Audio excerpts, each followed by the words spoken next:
use people. That's my dad always explained, be a good user. You're never going to be an expert of everything. So it's only beneficial to you to talk to the people that are doing this and not be afraid to be open to maybe their suggestions or opinions.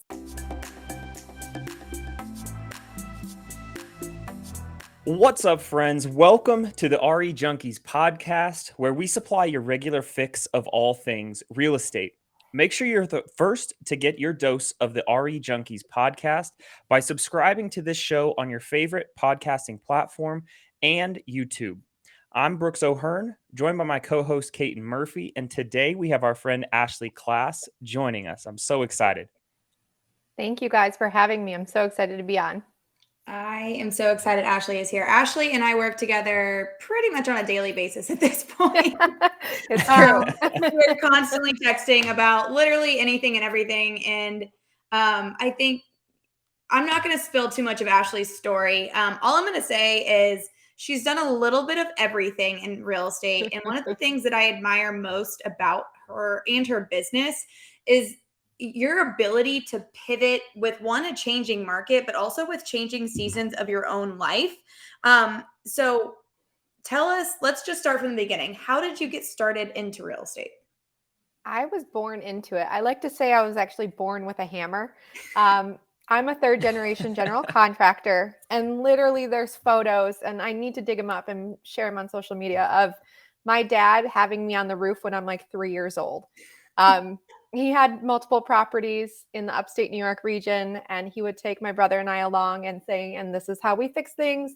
You know, this is what we do. If there's midnight move outs with tenants, this is what we do next. And so he really helped me and kind of taught me along. Now, I fought that tooth and nail. I'll be completely honest with you. He told me to get my general contractor license when I was 18, before I went to college, begging me. I don't want, he's like, don't put that tuition fee, anything on, you. And he kept telling me the internet wasn't going to work out. And then, he said, but general contracting with houses, you're always going to have housing. People are always going to need a place to live. You're always going to have repairs. Get your general contractor's license. So luckily I did get it. But I instead rebelled, moved to New York City, worked in fashion, didn't do anything with it for several years until here I am, where I'm literally almost 9 months pregnant, crawling in crawl spaces with HVAC representatives. So a little bit of everything. Well, I love the fashion with having a GC license. I always think about this a lot, especially, as I was kind of coming into the investing space specifically as a female and a young female. How do you think being a woman contractor has, you're looked at, or, do you feel like you're not taken seriously sometimes, or, or is it leverage? I would say, moving to the South. So after I lived in New York City, I traveled up and down the coast, kind of figuring out, I had this, I would say at 22, I was feeling pretty confident with myself. I was like, I could make it anywhere, once I live in New York and dealt with all the craziness there. I fell in love with Charlotte, and the biggest culture shock for me was construction and being a woman. It was a really hard blocker for me. I still to this day use my dad's name as a fake Yahoo email, and I'll get different quotes with different amounts on them based on his email versus my email as a female. That's crazy. So, at least through the past 10 years of being here, I've been able to build a network and build vendors that don't discriminate, but it's still there and it's still very prevalent in the South. So I definitely agree. It's tougher. Well, and with like 3 minutes of talking to Ashley too, you'll realize that she knows her stuff. And, if a vendor can't realize that, then they need to be out the door. I was going to say, how many jaws have dropped when you've said, hey, I know the quote that you sent my dad and the quote you sent me is probably wildly different. Oh, yeah. And then that oh shit moment of, oh no, I'm caught. Yeah, 100%. I've had so many. And, I like to do what I call the pretty woman move of, coming back maybe a couple years later and be like, hey, remember me? I didn't use any of your stuff. And remember, big mistake, huge, because Yes. by then I had flipped over 30 homes and I could have used those materials. I could have used those vendors. And, I think that it's just it's a lesson in not only real estate, but life, that you can't judge a book by its cover. You never know what's going to happen or who you're going to partner with. I mean, Caitlin and I met off social media. We started bouncing ideas and tips off each other, never knowing years later we would be partnering daily and talking from shiplap to, ROI on midterm rentals. It's a riveting conversation always. I'm shocked you met on social media. I'm shocked. Yeah. And guys, Ashley, obviously social media. Ashley posts everything from short-term tips, her life, renovating her 100-year-old house. It is very Bridgerton vibes. I love it. So Yes. make sure you check the show notes to connect with Ashley on Instagram to keep up with her journey, because it is a fun one to watch. So, okay, Ashley, so we kind of peeked into this a little bit. So you left New York, you came to Charlotte. What did you do in real estate when you came to Charlotte? So I actually bartended, and I didn't know really what I wanted to do or where I wanted to be. And I really was actively saying I didn't want to do anything real estate yet.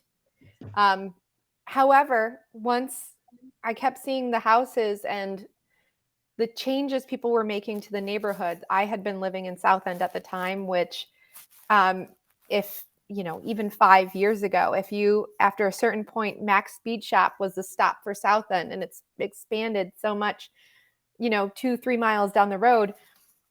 I had been, looking at homes and thinking of where I can buy, because I didn't want to keep giving a landlord money. I knew from my dad putting it into my mind that I was just throwing it away if I didn't buy a home. So what I did is I bought my first home, and I actually house hacked during it. And I don't know if you guys know what house hacking is, but essentially you purchase a home and you get a bunch of roommates that live in it, and they end up paying your mortgage for you. Plus you make a little bit of money while you're also building that equity. So I was updating it myself while having roommates in there paying the mortgage for me. And that was really started to interest me when I started to see that it was Charlotte was growing tremendously. The value, you couldn't beat the equity you were gaining every single year, and someone else was paying for me. So that started to make me think of the next one. And that's when it really started the journey. Okay. So did you continue to house hack your way through real estate in Charlotte, or? Yeah. So I did that for about 2 years. And in the meantime, I had met my now husband. And so we wanted to buy a house together, and the value for that area I thought was amazing, which Plaza Shamrock, now I regret even selling that, but I ended up taking the profits, purchasing 2 complete disasters, rehabbing those, and then using them as rental properties as we bought our primary home. So then it went from 1 to 3 homes. And then from there, it's just kind of expanded from whether it was flipping or keeping a long-term rental. I started to really get into the rehabs and falling in love with the process, the disasters each one was, the drama each one had. But it's kind of like, to me, I always say it's like giving birth. You have this whole process and it's so painful, and you're like, I'll never do this again. And then you sell it and you're like, okay, I could do this again.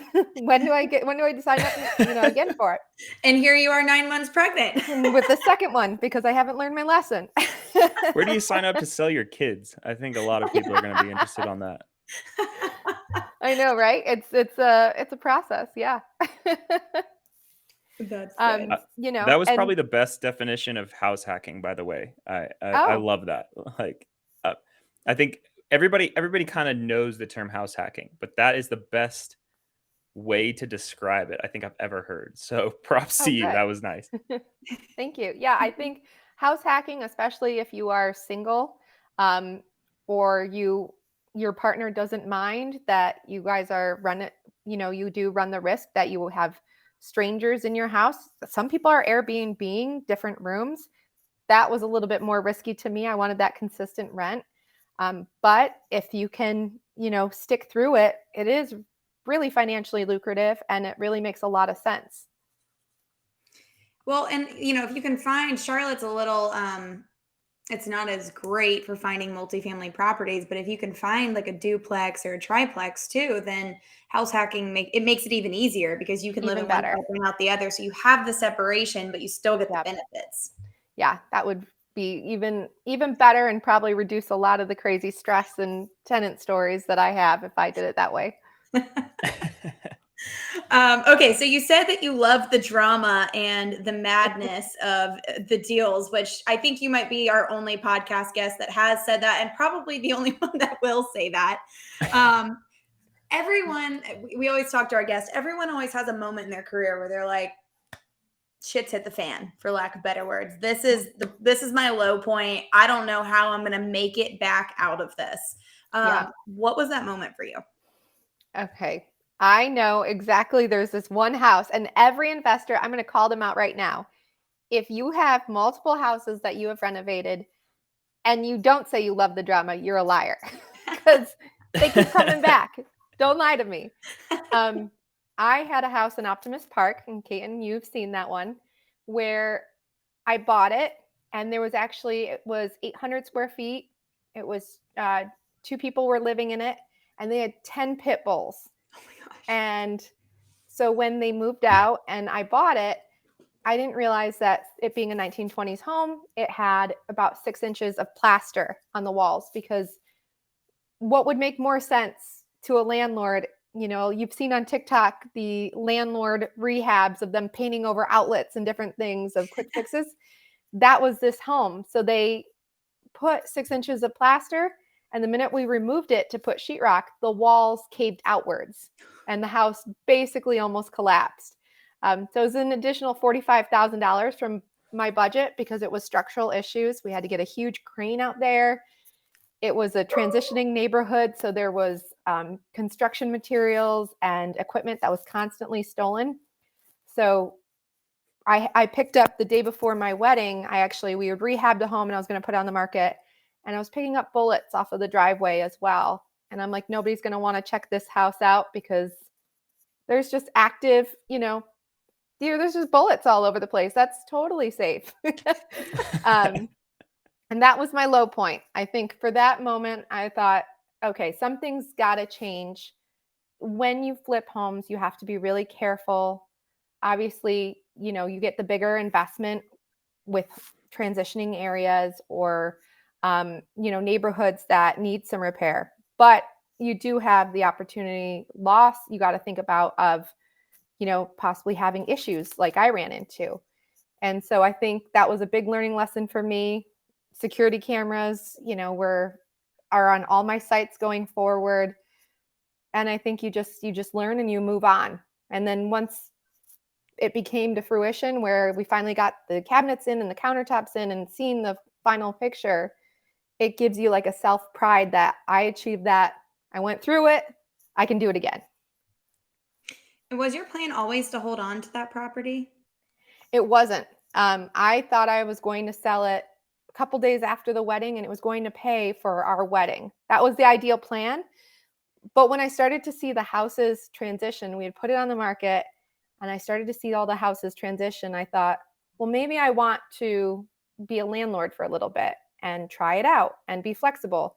And especially when I started to see all the rehabs and all the growth coming to Charlotte in that neighborhood, we transitioned to a long-term renter.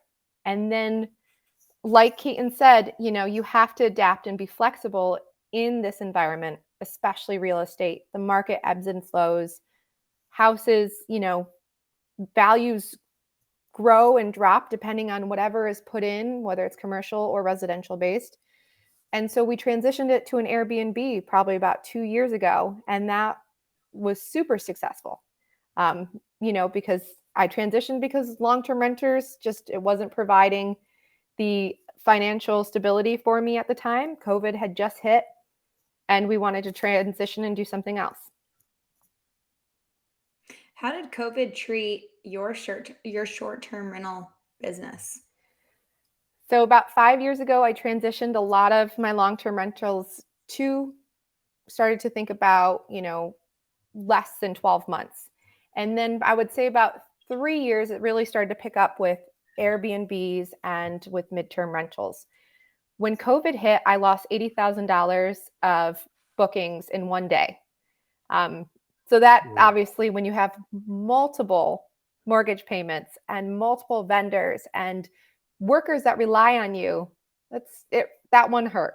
And there was so much instability and not knowing what the next day would bring that it really shook things up. And I thought, okay, here we go again. We went from long term to short term.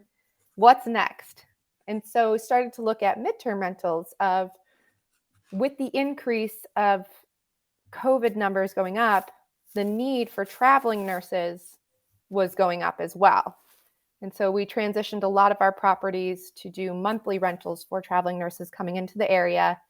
And that ended up being, still to this day, one of our best success stories, because we went from losing $80,000 to then in 2 months later, not only gaining that back, but gaining another $15,000 in bookings because we were focused on that midterm range, which wasn't really it wasn't anything that was as popular as it is now.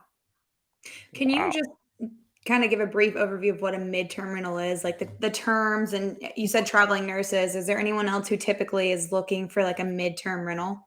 Yeah, absolutely. So a midterm rental is anything over 28 days. So, during COVID, a lot of people were working remote and they thought, I'm not going to be in this 27 floor walk up in a studio apartment. I'm going to travel the United States. And I had a lot of remote workers that were coming in, wanting to check Charlotte out, wanting what they were paying for rent. They could get a full furnished rental in a different city and explore for that time frame. So I had a lot of remote workers come in. I had a lot of traveling nurses come in. And still to this day, while COVID has calmed down a lot, we still have a lot of traveling nurses. And then we also have families that are moving to the Charlotte area that may have, fought the good fight with all the market changes and, lost bids that they put on homes, or they don't really know where to live and they want to take something that's non-committal.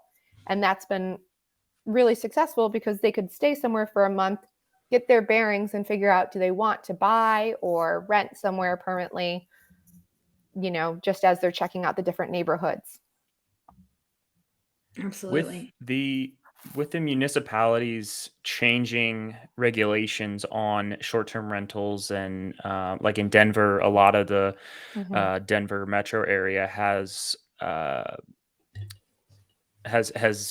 banned short-term rentals unless they're your primary residence due to shortages of housing. Have you found the midterm rental kind of skirts those rules, or have you run into those rules? Did that lead you down the path of midterm rentals as well? Yeah, so I would say, luckily because of COVID, I transitioned a lot of my business model to midterm rentals before the concept of some type of regulation was needed in Charlotte happened, which was last year.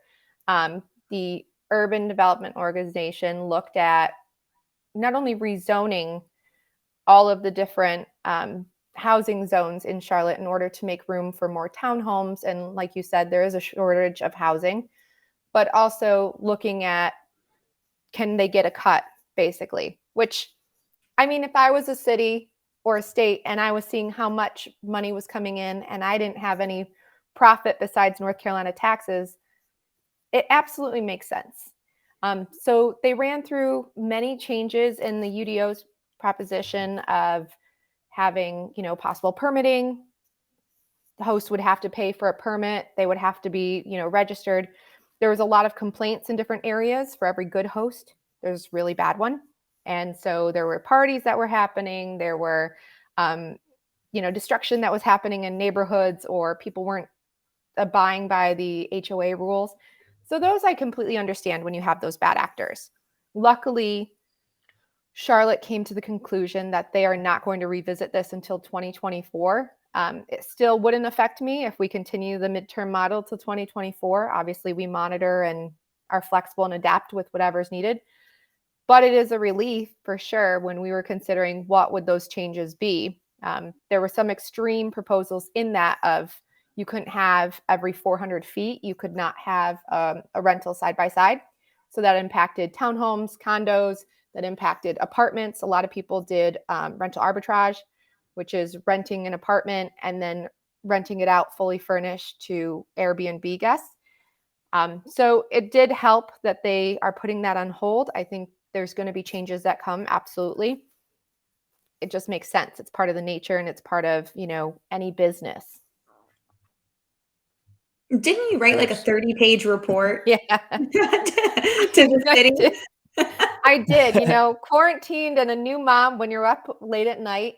I wrote a very impassioned 20-page letter to them on the reasons I think they're wrong, which was very aggressive at the time. And I do apologize to the UDO because, I was respectful. But at the same time, there were some outlandish things like the 400-foot rule that I thought, you guys are you're going for the sky. But at the same time, if you just put a $25 permit on over 7,000 rentals that were in Charlotte, there would be a tremendous amount of money coming back to the city. Like maybe start small and then build foundationally. So I was surprised that they completely removed all of the regulations that were proposed. I was hoping they would honestly permit because there are some benefits to that, which is if anybody that has a rental in Charlotte, or I would suggest for citywide, look at what the rules are with people entering your home, such as the police department. So when Airbnb, they had a party and it was shut down, essentially neighbors would call and say there's loud noises, there's a party, but CMPD could not enter any of the properties that were not registered with CMPD because they had to wait for the owner to show up.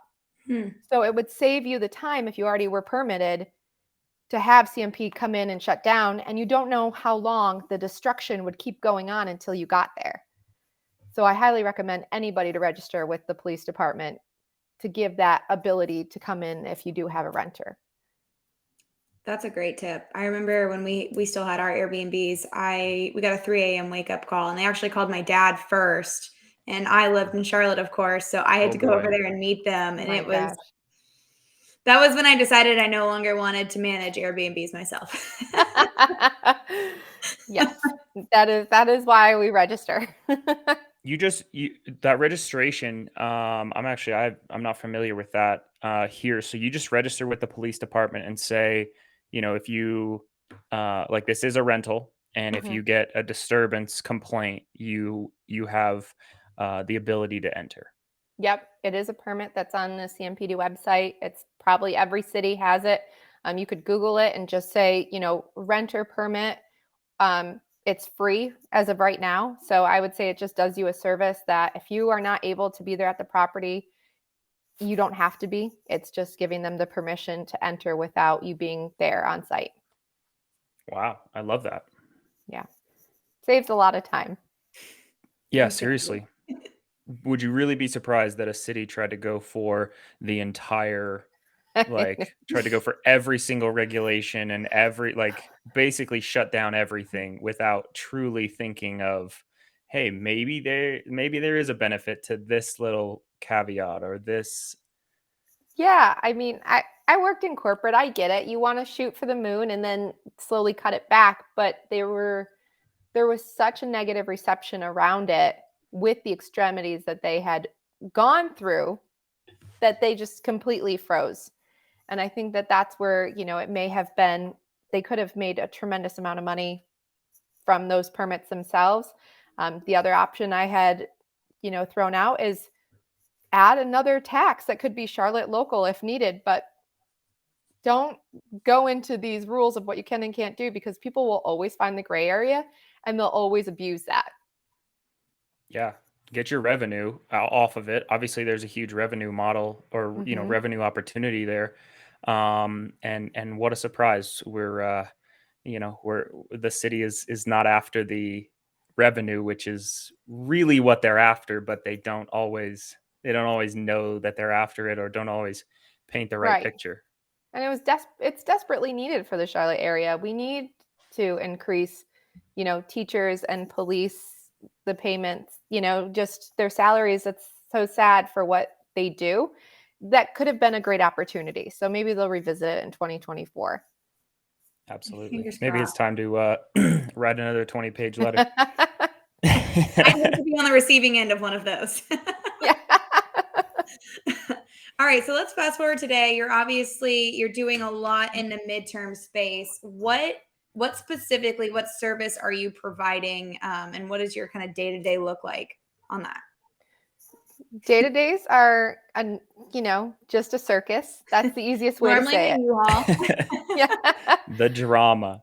The drama. Right now, we've branched out significantly. So we went from my own properties to property management of other investors, other people in the area, which we expanded in the last year.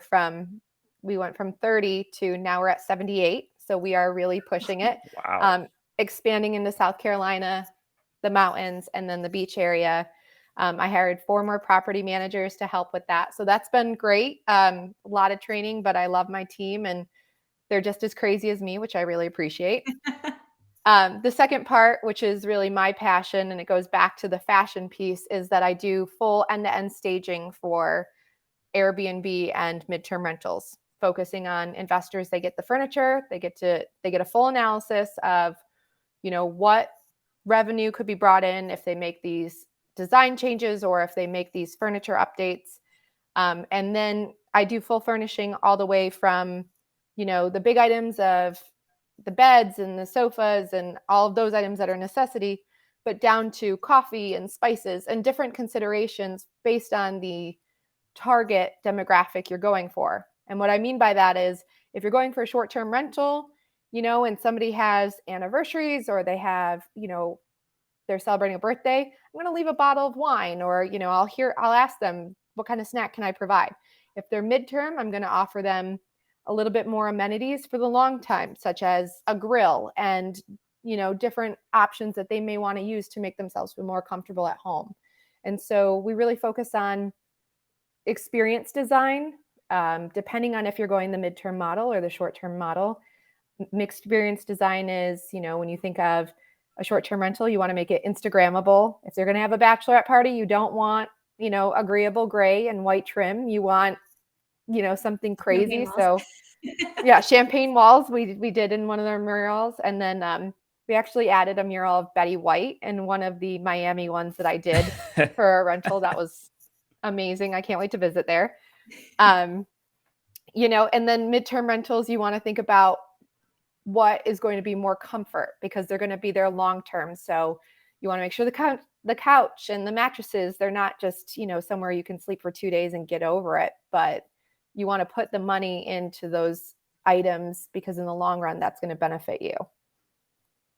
So we That's do really staging. full service.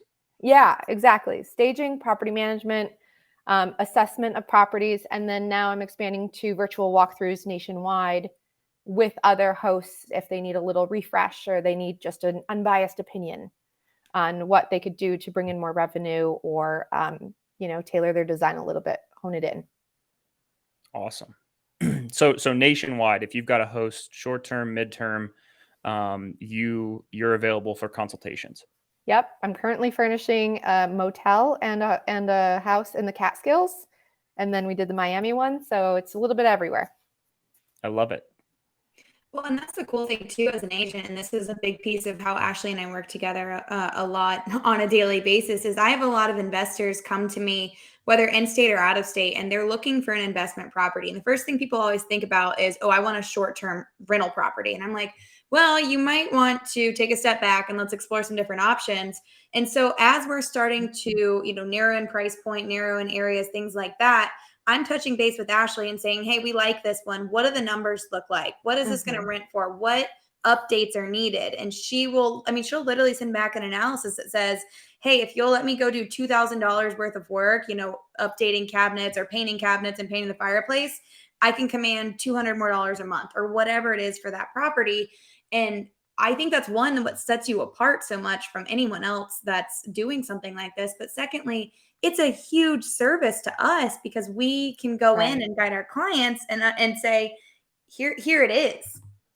Yeah, absolutely. I mean, as an investor myself, I've made so many mistakes in the past 10 years of, things that I thought were important that I spent a lot of money on, like, a full crawl space clean out and, redoing the liner. But you're not going to do that essentially when you're thinking of the basic essentials. They're not going to appreciate that if they're staying in short-term and midterm rental. It's more, they're going to appreciate electric or heat, plumbing, different things like that. But also aesthetically, brown cabinets, trash them. We don't want those 70s plywood cabinets anymore. So when you think of, what your brand and what your business model is, that's one thing I always work with investors on is, do you want short-term or do you want midterm or do you want long-term? Because your updates are going to be impacted. Like, I'm not going to put Pottery Barn furniture in a house that rents for $100 a night.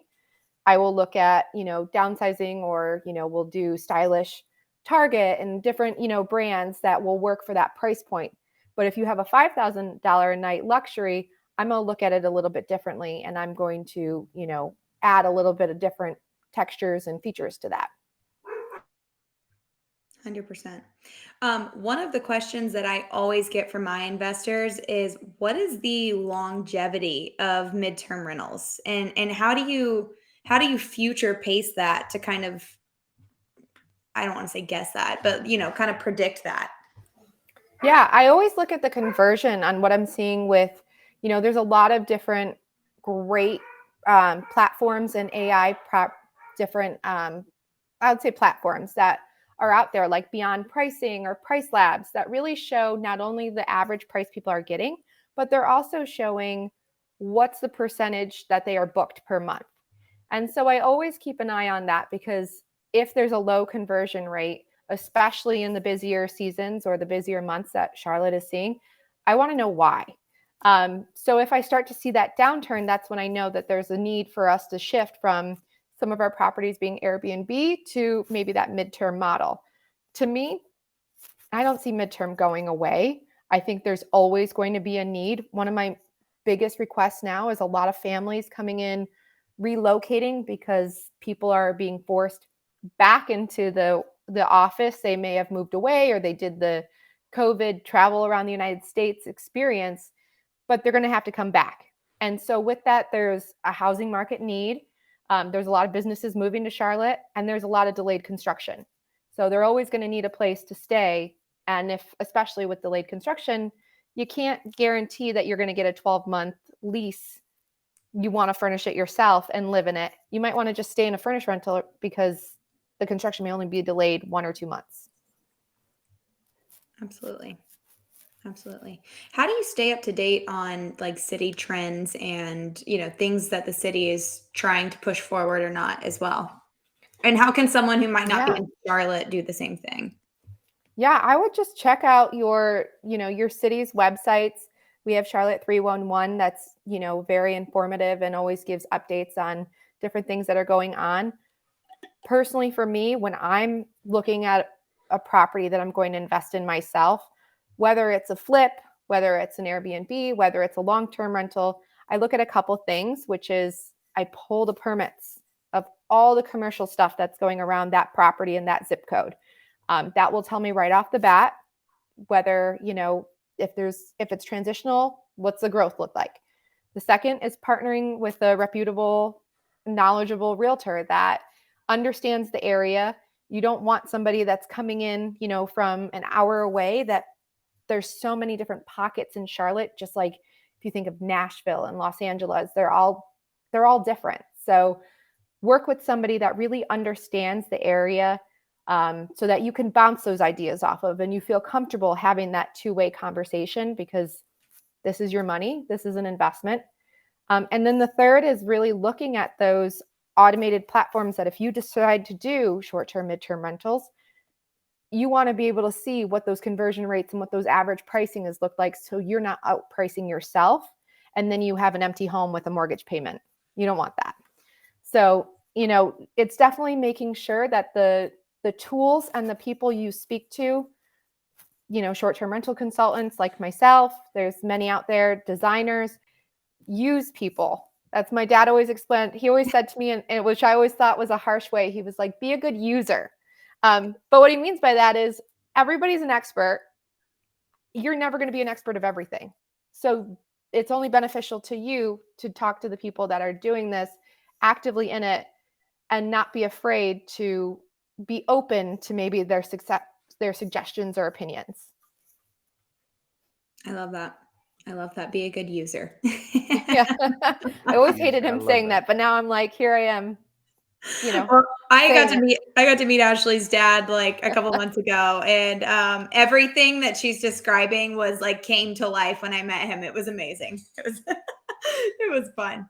it's like Tim the Tool Man versus a drill sergeant wrapped in one. So yeah, he is something. With a thick New York accent. Yes. Yeah. All right, so let's move. We've kind of talked past, present, and let's move to future. So, what is a project or a goal that you're working on? Let's go a little bit longer term. I mean, obviously, you're scaling rapidly right now. Yeah. What does that look like with baby number 2 almost here too? Well, the big thing is making sure that my team is staffed and trained. That's been my focus for the past 2 months to make sure there's no loss, because as any small business owner, we started a small business in order to have more time with family, and instead you work 24/7. So now it's time after 5 years to really hone in on, let's take that time and really reap the benefits of everything you worked for. And so I've been able to scale because I have a great team and I've hired the right people that understand my crazy and they like real estate just as much. From an expansion level, I think for me, my own personal goals would be to continue purchasing properties and, whether it's renovating homes or, holding for that midterm space, just staying in real estate, staying relevant and continuing that growth. One of the best things I heard from a recent real estate investor is they bought a house for every one of their kids. And when you think about it, that sounds very excessive and not the average person can do, but they didn't buy it outright in cash. They bought it as a mortgage payment. And so when you're looking at, you get somebody that's renting it, let's say long-term renter at $1,000 and your mortgage payment is $700. You're bringing in $300 a month. That's great. But for the 18 years, their plan is to show how to fix that property. And at 18 years old, they're told, their goal for this investor said that he's going to tell his kids, you can either keep this house as an investment, it's almost paid off with the mortgage, or we can sell it and that's your college fund. And so I think that's a really interesting way, especially with how much equity and how much the market has changed. It's only continuing to go up. We've seen some slowdowns, but we haven't seen a downturn. And that, I think, ideally for each of my kids is my goal. So that's really what we're kind of focusing on for the next, I would say, 2 to 4 years. I love that. I've heard that before too. And I think it's a genius way to teach some valuable lessons, but also take some of that stress off of college tuition or whatever that next step is when they're 18 as well. Absolutely. And with inflation, if you think about it, anybody that held on to money in their bank accounts for the last year has lost 7%. Nobody likes to lose money. We all work really hard for it. But with real estate, we're seeing, different areas in the United States have increased from 7 to up to 30% in value. So you're at least breaking even when you think about investing in a real estate from that 7% and 7% inflation. But more often than not, you're making money off of a rental payment or off that equity. Yeah, Denver's one of those markets where it was about 22 to 25% equity gain just in the last year. Wow. Yeah. And then in 2020 it was just under 20%. I mean, there are a lot of people that bought in 19 that are looking at 40% equity gain very, very easily just for holding property. You can't make that in your bank account. So it's No, amazing. not in any bank account. No. All right. So we are going to move to our final section of the show. This is the lightning round. We have not prepped you for these questions. We're just going to have a little bit of fun. And we're gonna go back and forth and just ask a few questions. So my first question for you is, what is the craziest and legal thing that you've done for cash? When I was in New York City, I was completely broke and I was a unpaid intern for a little bit. And so I watched 2 teacup pigs. I was instead of a dog walker, I was a teacup pig walker. One was named Elizabeth Taylor, the other was Julie Garland, and they had Argyle sweaters. And they had diapers, and I had to change their diapers, and that was awful, but it was worth the money. Oh my gosh. Did you A get pig paid in a better than a diaper. normal dog walker?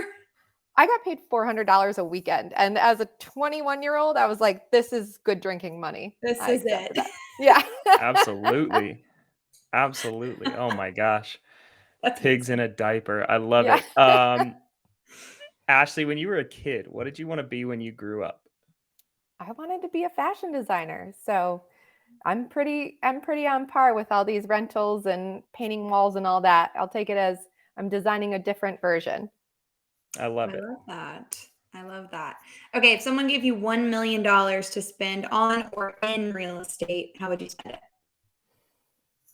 I would buy at least a duplex. I mean, multi-families are the way to go. Or I would renovate a motel. That's always been my dream. Oh, I love that. I'll go in on that dream with you. Yeah. Like if you've seen the hotel makeover on Netflix, when they renovate and do a completely 60s style, that is a dream of mine. So 100%. The other I would say is my wedding venue has been up for sale for like 6 years. And I keep thinking about how much fun it would be to make it, a wedding venue. It's in Charlotte, Caton, and has 36 acres of land. And I had this whole idea of like a yoga retreat and mini cabins and all this, but I needed more than $1 million for that. $1 million is just the start for that. It's just the tip. Yeah. Well, I heard Brooks wants to Now, you invest in a said- business, so maybe we can just pull him in here. There we go. Yeah, Exactly. There we go. You Now, want to you invest said in some goat yoga? some goat yoga. I mean, hey, I'm planning my wedding right now, so I know anything surrounding weddings is the place to be for revenue. So For sure. Yeah. I know that. If you could sit on a bench and talk to someone for 1 hour, who would it be? Ooh, Oprah. I mean, I have to say more? I just think that she's fascinating. She She is. is. No, you don't have to say more. I love that. Okay, what is your all-time favorite business or real estate book? Ooh. Oh man, you're gonna put me on the spot. I don't know if I have like a favorite book, but I definitely have.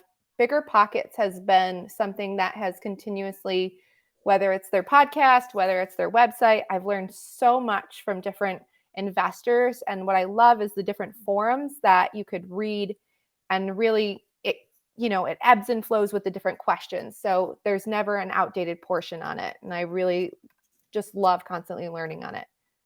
Yeah, that's been pretty consistent from with our guests, and I love Bigger Pockets as well. I mean, it's a massive like database of resources and people who have done everything. So we will accept that as your favorite real estate book. Thank you. I love it. Pretty much is. Yeah. All I right. mean, it's an epic at least. It is. It is. All right. Our last and final question for you is, if you lost everything except your knowledge, what would you do in your first 30 days to close a deal? I would go door to Or get a door. deal. Yeah. Door to door. I would absolutely go door to door. Networking is so key, no matter where you are, for whatever job you are, but especially real estate. And I think just meeting with people and networking and trying to learn from other people, being open to doing a deal, JVing if you are not as familiar with real estate. Really try to take it in bite-sized chunks instead of trying to tackle on that mountain by yourself is going to be key. I love it. That's perfect advice. I love that. Well, Ashley, thank you so much for joining us today. And for those of you listening, thank you for joining us today. If you like this week's dose of the RE Junkies podcast, please subscribe and leave us a review on your favorite podcast platform. If you have a crazy real estate story or a great case study, Click the submission link in the show notes to be featured on a future episode. Submissions can remain anonymous. We'll catch you junkies on the next episode of the RE Junkies podcast, the only real estate podcast of its kind.